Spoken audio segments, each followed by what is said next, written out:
Bien-aimés dans le Seigneur, nous sommes en train de méditer, de partager sur le thème de « Es-tu revêtu de la puissance du Saint-Esprit chaque matin ?» Chrétien, es-tu revêtu chaque matin? Es-tu revêtu de la puissance du Saint-Esprit? Es-tu revêtu de son onction? C'est ce que nous sommes en train d'examiner. Je suis en train de vous montrer. D'abord, je suis parti de Jésus lui-même. La parole de Dieu nous dit, avant de sortir dans la place publique, avant de commencer son ministère, la première chose, il a été chercher le revêtement du Saint-Esprit. C'est très important le revêtement du Saint-Esprit. Parce que sans le revêtement du Saint-Esprit, nous ne pouvons rien faire. Et ça, c'est très important que nous comprenions cela. Il y a plusieurs personnes qui font beaucoup de choses, mais ces choses-là n'ont pas de vie. Pourquoi? Parce qu'il n'y a aucun revêtement du Saint-Esprit. Je suis allé même dans certains endroits, des réunions, même des groupes de prière, des réunions, avant même de commencer leurs affaires, ils ne prient même pas. Ils ne prient même pas. Alors comment voulez-vous? Du point de vue logique, c'est très beau, mais du point de vue vie, ça n'apporte pas la vie. Parce que on ne peut pas, nous n'avons aucune capacité par nous-mêmes de porter la vie. La parole que je vous donne là, je n'ai aucune capacité moi d'engendrer. C'est le Saint-Esprit qui doit couvrir comme il a fait avec Marie. Il doit couvrir mes paroles pour que ça puisse engendrer dans votre cœur et amener les gens à la conversion, amener les gens à prendre des décisions. Alors donc, vraiment, c'est important le revêtement du Saint-Esprit que je suis en train de partager avec vous à travers cette émission. Donc voilà, il y a des dimensions, chers frères et sœurs, dans lesquelles vous ne pouvez pas entrer, que vous ne pouvez pas expérimenter sans le revêtement du Saint-Esprit. Il y a des gens que vous ne pouvez pas attirer sans le revêtement du Saint-Esprit. C'est très important que nous puissions comprendre cela. Vous ne pouvez pas, c'est impossible. Remarquez, par exemple, quand, n'est-ce pas, David, après avoir été revêtu de l'onction du Saint-Esprit, la parole de Dieu nous dit, dès qu'il a atterri dans la cour royale, il a atterri dans la cour royale, on l'a appelé pour jouer la harpe. Juste pour jouer la harpe.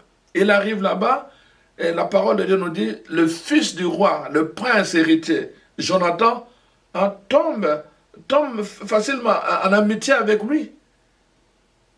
Il attire le regard de Jonathan, il attire l'attention de Jonathan. Et Jonathan commence à se comporter comme si sa mission était de sauver David.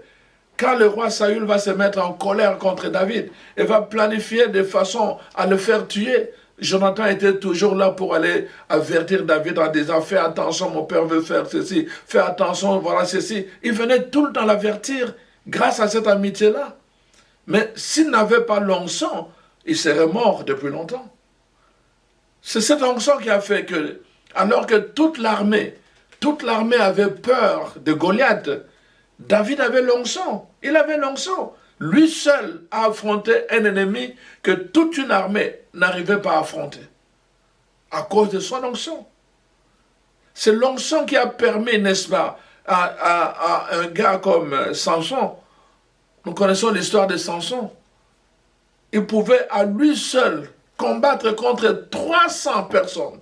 Lui seul. Et les gens se demandaient, mais d'où lui venait cette force? Mais c'était, n'est-ce pas, sa consécration qui a fait vraiment qu'il puisse avoir et développer une telle force pour lutter contre tous ses ennemis. L'onction, quand l'onction est en nous, c'est sûr que nous n'aurons pas à aller nous battre physiquement, mais il y a des combats, le monde dans lequel, je vous ai dit dès le commencement, ce monde gît sous la puissance du diable. Et à cause de cela, nous avons des guerres à mener.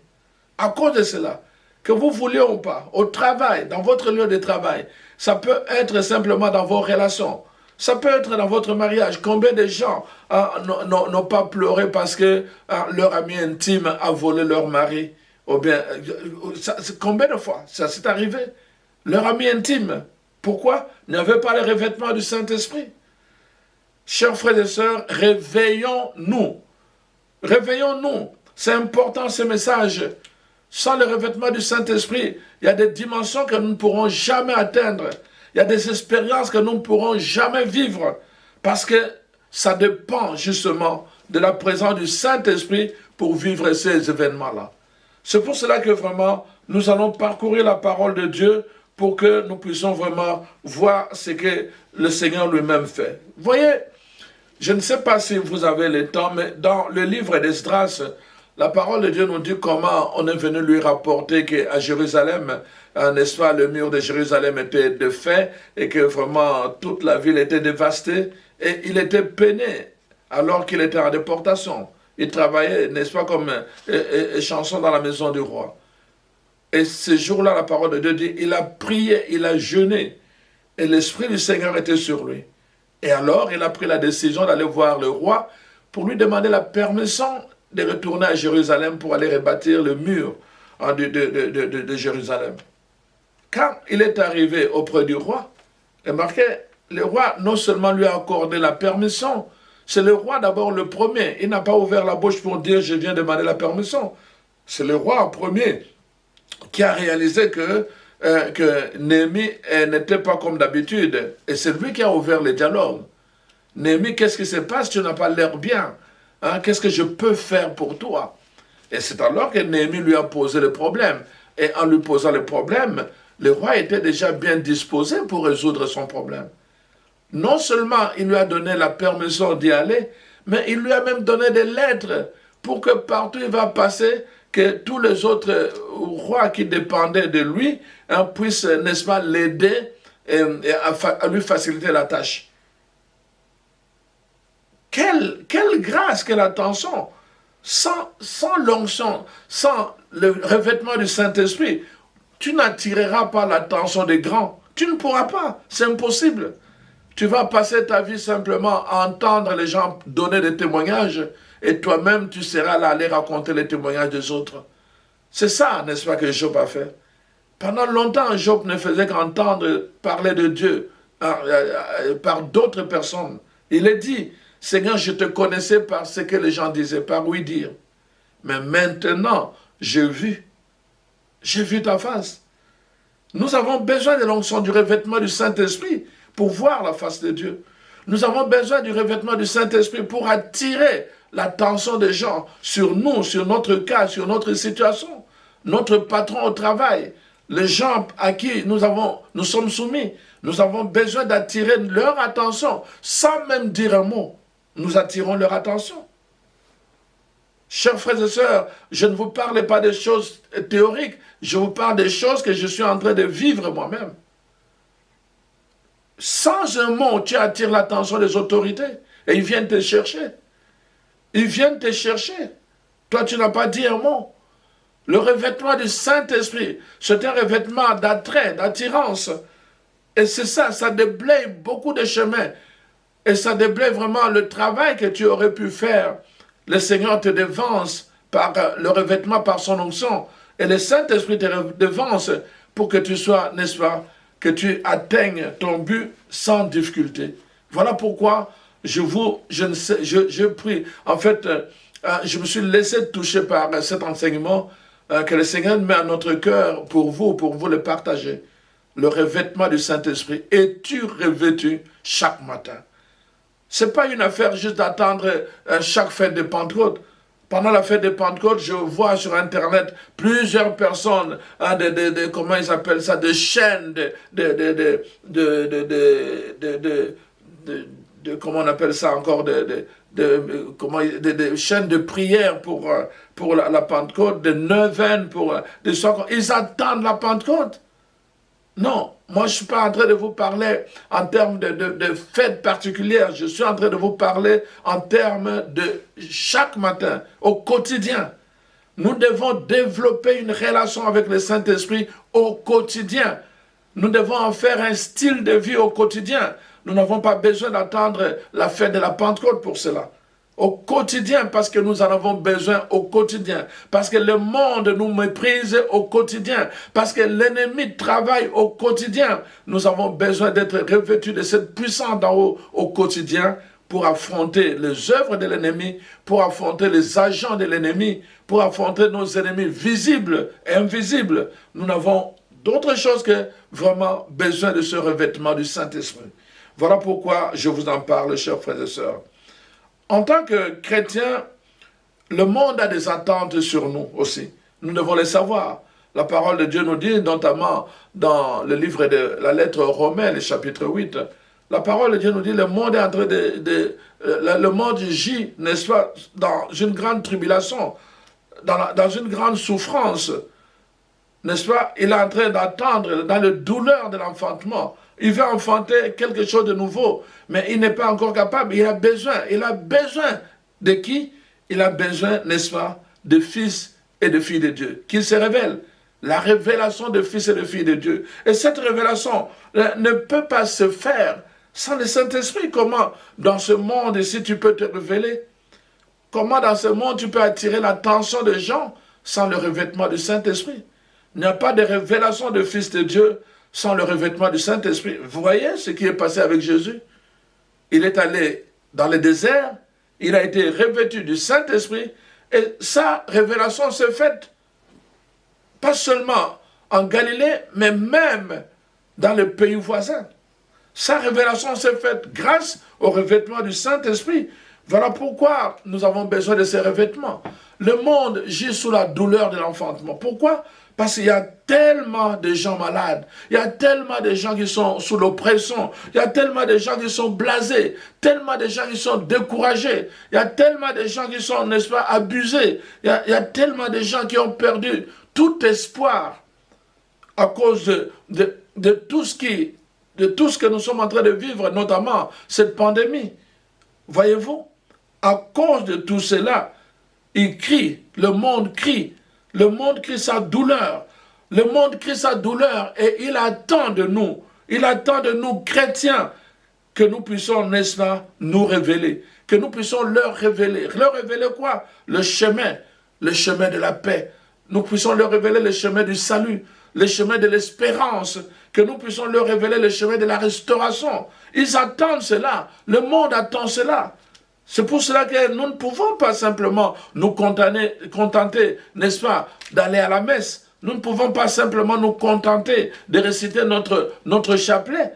Non, nous avons besoin de plus que cela. Nous avons besoin surtout d'être revêtus. Les apôtres, la parole de Dieu nous dit, n'est-ce pas, au chapitre 2, les apôtres étaient assidus aussi. Ils allaient à la prière. Ils étaient assidus à la communion fraternelle. Ils étaient assidus au partage du pain. Ils étaient assidus. Mais il leur fallait le revêtement du Saint-Esprit pour qu'ils puissent, n'est-ce pas, se révéler. Pour qu'ils puissent se révéler au milieu de ce peuple-là. Hommes d'Israël. C'est ça que, hommes de Jérusalem. Ils vont se révéler à partir du moment où ils ont été revêtus du Saint-Esprit. Voilà pourquoi, chers frères et sœurs, nous avons besoin de cela. Ne garde pas le silence. Ne garde pas le silence. Tu dois parler à ces gens-là. Tu dois te révéler par ta parole. Mais nous n'avons pas à dire nos paroles à nous. Nous avons à dire la parole de Dieu. Et la Bible dit dans Romains 1, verset 16, la parole de Dieu, c'est une puissance dont Dieu se sert pour guérir son peuple. Une puissance dont Dieu se sert pour sauver son peuple. Mais si la parole de Dieu est une puissance, comment pouvons-nous la manier sans la puissance de Dieu lui-même? Comment pouvons-nous manier une puissance de Dieu sans la puissance de Dieu? Comprenez ce que je suis en train de dire? Si la parole de Dieu est une puissance, pour la révéler dans sa dimension de puissance, nous avons besoin nous-mêmes d'être revêtus de puissance. Pour que cette parole, quand elle sort de notre bouche, qu'elle soit remplie de puissance. Voyez-vous, chers frères et sœurs? Ce n'est pas une affaire de dire « ah, c'est beau ». Ce n'est pas une affaire de faire vraiment, comment je vais dire, un bon commentaire. Comme on dit, une bonne homélie. Ah, l'homélie d'aujourd'hui, c'était très beau. Qu'est-ce que tu as retenu? Rien, mais c'était très beau. Ce n'est pas de ça dont je parle. Je parle de cette parole qui contient la puissance. Quand les gens l'ont entendu, ils se mettent à pleurer. J'étais allé une fois à Port-au-Prince, prêcher là-bas, l'année avant le séisme, le tremblement de terre en Haïti. Je vous dis, j'ai prêché sur le pardon. Il y avait une assemblée qui était là. J'ai prêché sur le pardon. Je leur ai donné mon exemple personnel sur le pardon, comment j'ai résisté, comment j'ai pardonné finalement, et tout le reste aux gens qui m'avaient fait du mal, et comment ce pardon m'a libéré en premier. Et j'ai commencé à les inviter vraiment à prendre la décision, à pardonner tous ceux à qui ils devaient, ceux qui leur avaient fait du mal, ceux qui leur avaient fait du tort. Je vous dis, dans la salle, c'était terrible. Il y avait une puissance qui s'était dégagée. Tu pouvais voir les gens trembler dans leur corps parce qu'il y avait des résistances. La parole de Dieu venait comme une puissance pour briser les résistances. Et il y avait des résistances. Et le corps des gens commençait à trembler. Les gens tremblaient, ils transpiraient. Il y avait une puissance qui venait les inviter. Certains poussaient des cris, certains pleuraient. Parce qu'il y avait une puissance dans ces messages. La parole de Dieu, c'est une puissance dont Dieu se sert pour sauver son peuple. Nous ne pouvons pas l'utiliser sans avoir la même puissance. Nous devons avoir la puissance. Nous devons être revêtus de puissance si nous voulons, n'est-ce pas, prêcher la parole de Dieu. Nous devons nous-mêmes être revêtus de puissance. On voit, et la parole de Dieu nous donne beaucoup d'exemples, n'est-ce pas? On voit par exemple dans la parole, dans les Actes des Apôtres, le chapitre 3, quand Pierre s'en va au temple, après avoir vécu l'espérance de la Pentecôte, c'est-à-dire être revêtu de puissance du Saint-Esprit, il s'en va au temple. La parole de Dieu nous dit, Pierre arrive, il s'arrête devant cet homme qui était infirme, devant la porte, n'est-ce pas? Et alors, l'homme tend la main pour demander, Pierre lui dit, je n'ai rien à te donner, ni l'or ni l'argent à te donner, mais ce que j'ai, je vais te donner. Ce que j'ai, je vais te donner. Et on voit Pierre, dans sa parole, il dit, au nom de Jésus, lève-toi. Remarquez, cet homme qui restait toujours dehors, la première chose qu'il a faite, c'est d'entrer dans l'église. Donc, Pierre a produit deux choses dans la vie de cet homme. Premièrement, il a produit, n'est-ce pas, le miracle, et deuxièmement, il a produit la foi. Pas seulement le miracle, mais la foi. Les gens veulent le miracle pour le miracle. Mais dans la Bible, les miracles produisent la foi.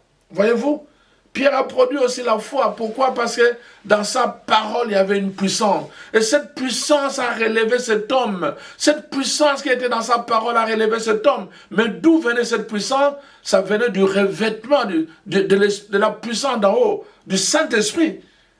C'est le revêtement du Saint-Esprit qui a permis à Pierre, n'est-ce pas, de faire jaillir une puissance dans sa parole. Et cette puissance dans sa parole a relevé quelqu'un qui était infirme depuis longtemps. Chers amis, chers frères et sœurs, quand je dis le monde attend la révélation de fils et de filles de Dieu, en d'autres termes, le monde attend que ceux qui se disent chrétiens puissent le manifester à travers les signes de puissance. Le miracle, c'est cela. Hein? Le miracle, en hébreu, en grec, l'origine, c'est vraiment, c'est d'abord le geste de puissance. C'est ça que ça signifie, des gestes de puissance. Nous manifestons la puissance de Dieu, d'abord parce que nous sommes revêtus de cette puissance. Voyez-vous pourquoi la parole de Dieu vraiment nous met en garde contre la génération de ce temps-ci. Nous avons besoin de cet enseignement. La parole de Dieu nous dit dans 2 Timothée 3, versets 1 à 5, clairement que dans les derniers temps, les derniers jours, les gens seront fanfarons, ils vont perdre l'amour. Ils vont perdre l'amour de Dieu. Ils vont être égoïstes. Ils vont être remplis d'eux-mêmes. Ils vont être ingrats, n'est-ce pas? Méprisants. Et la parole de Dieu dit au verset 5, ils vont soigner les apparences, n'est-ce pas? Et ils vont renier la puissance. Pourquoi ils vont renier la puissance? Mais c'est parce qu'ils n'ont aucune relation avec celui qui donne la puissance, le Saint-Esprit. Ils seront là. Ils vont faire beaucoup de choses au nom de Jésus. Ils vont faire beaucoup de choses. Ils vont faire des célébrations, des cérémonies, toutes sortes de choses en invoquant le nom de Jésus. Mais qu'est-ce qui va leur manquer? la puissance. Pourquoi? Parce qu'ils n'ont aucune connexion avec la puissance d'en haut, avec celui qui donne la puissance, qui est le Saint-Esprit. Ils n'ont aucun revêtement du Saint-Esprit. Ils feront beaucoup de choses, mais aucune puissance. Pourquoi? Parce qu'aucun revêtement du Saint-Esprit. Alors la parole de Dieu dit, sors de ces gens-là, sors du milieu d'eux. C'est des gens, c'est des fanfarons. C'est des fanfarons. Ils parlent, mais ils n'ont aucune puissance parce qu'ils ne prennent pas le temps de se revêtir chaque matin. C'est pour cela que je te pose la question, es-tu revêtu chaque matin, chers frères et sœurs? Tu veux vivre des grandes expériences. Tu es en train de te préparer, tu t'es préparé pour la fête de la Pentecôte. Et après la Pentecôte, qu'est-ce que tu as vécu? Après la Pentecôte, quelle expérience, quel témoignage tu peux donner de cette fête de la Pentecôte? Sinon que tu t'es retrouvé de la même façon que tu étais avant. Pourquoi? Aucun revêtement du Saint-Esprit. Nous avons besoin, chers frères et sœurs. Vraiment, nous allons voir à la fin, je vais vous poser la question, que devons-nous faire? Bien sûr, parce que c'est important de savoir qu'est-ce que nous devons faire. C'est beau de dire, il faut le revêtement du Saint-Esprit, mais nous devons savoir qu'est-ce qu'il faut faire. Alors donc, c'est important vraiment de prendre conscience de cela. Nous sommes les chrétiens, le monde attend de nous. Le monde attend de nous que nous puissions nous révéler. Pour nous révéler dans le monde aujourd'hui, nous ne pouvons pas le faire si nous n'avons pas le revêtement du Saint-Esprit. Nous allons jouer le faux. Nous allons jouer les hypocrites. Nous allons parler des choses que nous ne connaissons même pas. Nous allons parler des espérances des autres. Ah, tel, vous savez, non? À ces prophètes-là, à ces frères-là, à ces bergers-là, quand ils viennent, nous allons parler des espérances des autres et nous ne serons même pas capables de dire que nous, dans notre propre prière, il y a quelqu'un qui a déjà témoigné d'avoir reçu ceci ou cela, tel signe de restauration parce que nous avons prié pour lui. Nous ne serons pas capables de témoigner que dans notre propre expérience, nous avons vécu quelque chose qui nous a marqué dans notre propre expérience de foi. Dans notre relation avec le Saint-Esprit, nous ne serons pas capables de témoigner. C'est important. Si nous n'avons pas de témoignage, c'est malheureux. Nous avons besoin de ces revêtements. Voyez-vous, il y a une fois, nous sommes allés à Québec, tout est possible. C'est un rassemblement qui s'est fait entre catholiques, évangéliques, protestants. Vraiment, on s'est retrouvés là à l'Université de Québec. Alors, c'était très intéressant. On avait des grands pasteurs, des renommés qui sont venus. Et moi-même, j'étais là. Nous avons prêché, nous avons prié. Et pendant le samedi soir, on a prié pour invoquer la puissance du Saint-Esprit. Pour invoquer le fusion. Et rien ne s'est passé. Rien du tout. Rien du tout. Et nous avons quitté là. Nous sommes allés à l'hôtel où nous avions logé. On a continué la prière. Nous avons continué la prière. Voyez-vous, pendant ce temps, le matin, toute l'équipe est venue pour me voir le matin. Pendant que je me préparais justement à prier, ils sont entrés dans ma chambre pour me déranger, mais en réalité, ils sont venus pour qu'on prie ensemble. On a mis juste un chant parce qu'on avait continué la prière. On a fait juste un chant du Saint-Esprit que je vous dis, chers frères et sœurs, quand tu es seul, tu dis, bon, peut-être c'est une sensation ou peut-être c'est une illusion. Mais on était